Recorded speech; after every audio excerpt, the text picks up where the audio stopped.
오늘은 가슴 아픈 일이지만 매맞는 관리사무소장과 관리소 직원에 대한 이야기를 또 하게 되었습니다. 지난 2020년 10월 인천의 모 아파트 관리소장이 입주자 대표 회장의 부당한 아파트 통장 인감 사용 등을 지적하는 과정에서 목을 찔려 사망했던 생각이 나는데요. 오늘은 인천과 대구에서 최근 발생한 매맞는 관리소장과 관리 직원의 이야기를 해드리려고 합니다.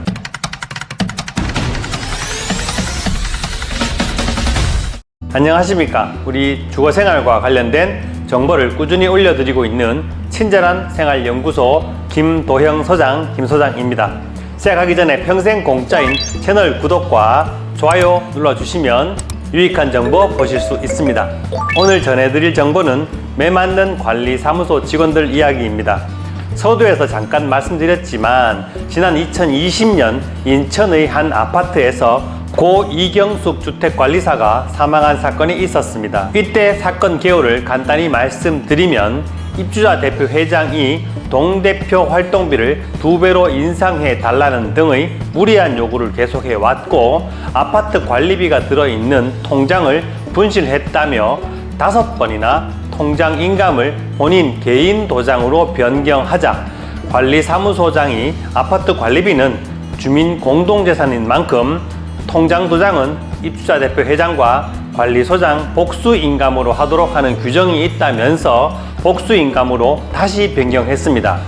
게다가 통장 비밀번호까지 알아내는 등 아파트 회계 업무를 직접 하지 않는 대표 회장으로서 무리한 요구를 수차례 거듭했지만 이를 들어주지 않던 고 이경숙 소장을 미리 준비해 온 흉기로 목을 수차례 찔러 사망에 이르게 한 사건이었습니다.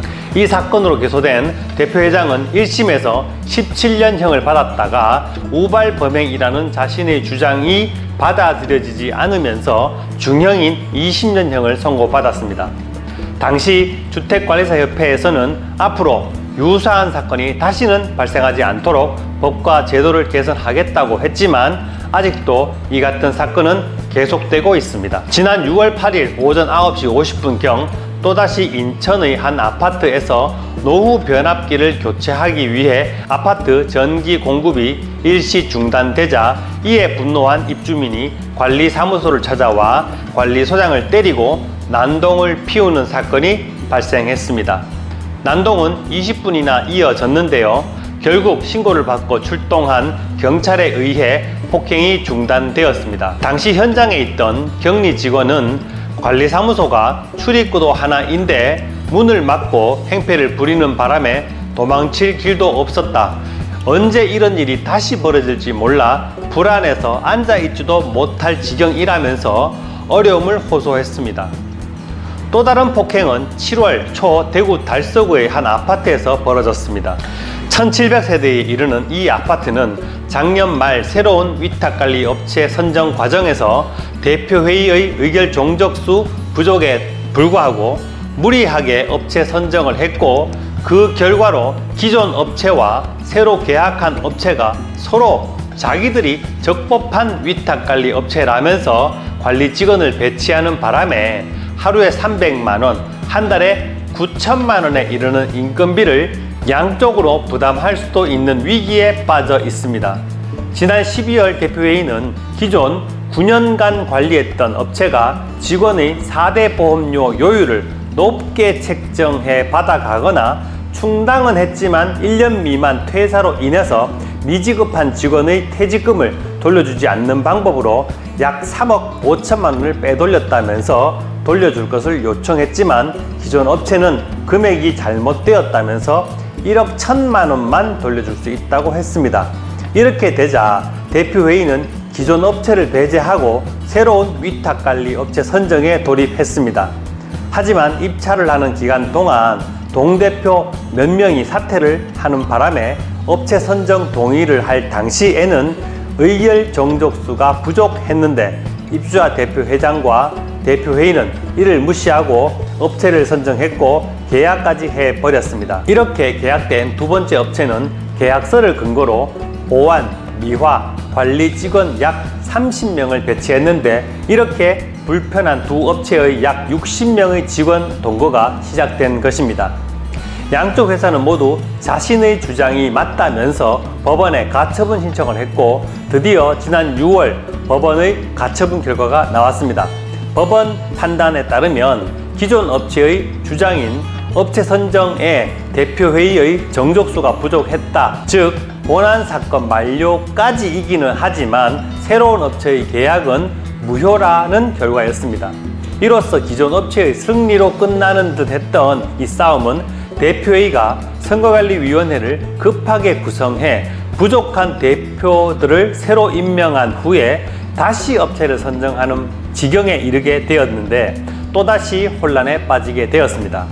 똑같은 기간 대표회의를 반대하는 반대파는 대표회장을 해임시키는 투표를 진행해서 대표회장을 해임시켜 버렸는데요.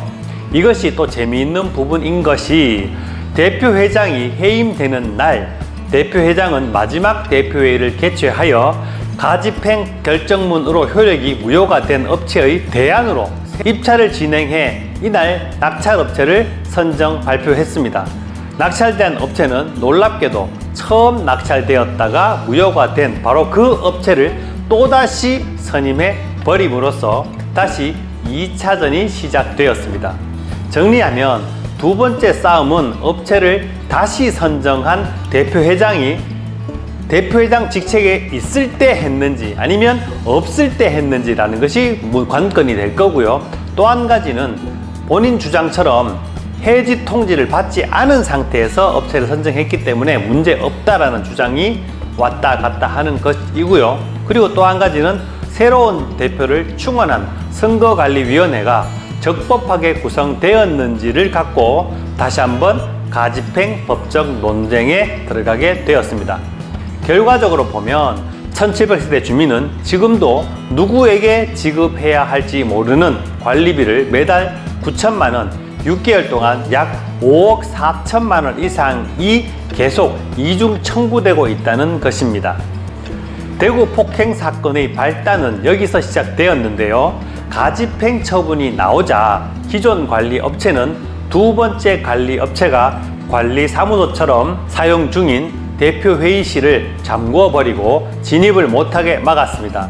이렇게 되자 새로운 업체를 두 번이나 선정했던 대표회장이 찾아와 문을 열어줄 것을 강력하게 요구하면서 자신의 행동을 말리는 관리 직원을 밀치고 목을 찌르는 등 폭행을 하며 강제로 진입해서 자물쇠를 뜯고 들어가 버렸습니다. 이 사건은 폭행 및 재물손괴 그리고 업무방해 등의 혐의로 조사가 현재 진행 중인데요. 이 아파트의 경우도 대표회장이 어떤 의도를 갖고 행동했는지 알 수 없지만 자신의 뜻대로 관리소 직원이 움직이지 않자 이를 막은 관리 직원을 폭행한 것으로 인천의 고 이경숙 관리소장 사건과 일맥상통한다고 할 수 있겠습니다.